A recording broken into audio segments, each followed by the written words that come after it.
Hi friends, எல்லோரும் எப்படி இருக்கீங்க? நாங்கள் ரொம்ப ரொம்ப நல்லாயிருக்கோம். நம்ம வீட்டில் வந்து வெளியே கொஞ்சம் செடிக்கு பக்கத்தில் கேப்லாம் இருந்தது. சரி நம்ம ஏதாச்சும் வைக்கலாம் அப்படின்னு சொல்லி புதினா தண்டு எல்லாமே வந்து வச்சுருந்தேன். அது எல்லாமே தலைய ஆரம்பிச்சிருச்சு. ரோஸ் குச்சி வந்து கொஞ்சம் லேட் ஆகும், இனிமேல் தான் வந்து தலையும். அப்புறம் கத்திரிக்காய் நாற்று வந்து அங்கே அத்தை வீட்டிலேருந்து எடுத்துகிட்டு வந்திருந்தோம். அதையும் வந்து வச்சுருக்கேன். இன்னும் வந்துட்டு கொஞ்சம் தலைஞ்சதுன்னா அதோட அப்டேட் வந்து உங்களுக்கு நான் ஷேர் பண்ணுறேன். ரொம்பவே லேட்டாக தான் எழுந்துட்டு அப்புறம் காலையிலையும் லேட்டாக தான் சாப்பிட்டோம். மாமா வந்து இன்றைக்கி மீன் வாங்கிட்டு வந்திருந்தார். வீடியோ வந்து நான் கொஞ்சம் லேட்டாக தான் போஸ்ட் பண்ணுறேன். அதனால் உங்களுக்கு சண்டே விலாக் வந்து கொஞ்சம் டைமிங் மிஸ் ஆகிருக்கும். நான்வெஜ்லேயே ரொம்பவே ஈஸியான குழம்பு அப்படின்னா மீன் குழம்பு தான். ஆனால் வந்துட்டு அதுதான் வந்து எனக்கு கொஞ்சம் சுமாராக தான் செய்ய தெரியும். லாஸ்ட் டைம் வந்திருந்தப்போ கூட மீன் குழம்பான்லாம் கேட்டாங்க. அந்தளவுக்கு நான் செஞ்சுருந்தேன். அது என்னன்னு தெரியல. ஒவ்வொரு டைம் சூப்பராக வருது, ஒவ்வொரு டைம் வந்து கொஞ்சம் மிஸ்டேக் ஆகுது.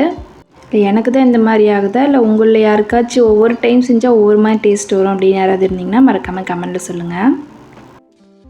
மாமா வந்து ஒரு டீ பைத்தியம், உங்களுக்கு ஆல்ரெடி நான் சொல்லியிருக்கேன்.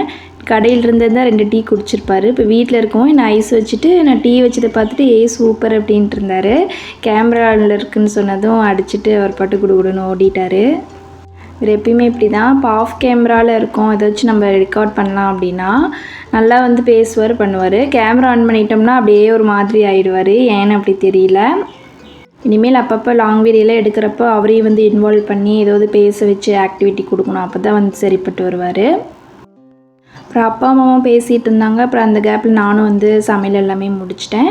மீன் வந்துட்டு அப்பா வர்றது தெரியாது, கம்மியாக தான் வாங்கிட்டு வந்திருந்தோம். அப்புறம் மீனுமே மசால் வந்து ஒரு 4 பீஸ்க்கு தான் போட்டு வச்சுருந்தேன். சரின்னு சொல்லிவிட்டு அப்புறம் அதுவுமே வெயிலில் வச்சுருந்தேன், எல்லாம் காஞ்சிருச்சு. அப்புறம் ஒரு 2 மணிக்கு மேலேயே இருக்கும். அதுக்கப்புறம் தான் எடுத்து எல்லாமே மீன் எல்லாமே பொரிச்சிட்டு அப்புறம் சாதம் வந்து எல்லாமே பண்ணிட்டேன். இன்றைக்கி வந்து ஓகே தான், ரொம்ப மோசம்னு சொல்ல முடியாது. மீன் குழம்பு நல்லா சூப்பராகவே இருந்துச்சு. அப்புறம் ஃப்ரையும் வந்துட்டு ரொம்ப பிடிச்சிருந்தது. இன்றைக்கி வாங்கின மீன் வந்துட்டு என்னென்னு தெரியல, கொஞ்சம் டேஸ்ட் நல்லா இருந்தது. நம்ம வீட்டில் வந்து இன்றைக்கி சூடாக சாதம், முட்டை வேக வச்சுருந்தேன். அப்புறம் மீன் வந்து பொரிச்சுக்கிட்டோம். அப்புறம் மீன் குழம்பு, இதுதான் வந்து நம்ம வீட்டில் இன்றைக்கி ஸ்பெஷல். அப்புறம் 3 பேர் உட்காந்து நல்லா சாப்பிட்டு முடிச்சுட்டு அப்புறம் கொஞ்சம் நேரம் பேசிகிட்டு இருந்தோம். அப்புறம் அப்பாவும் வந்து கிளம்பிட்டார்.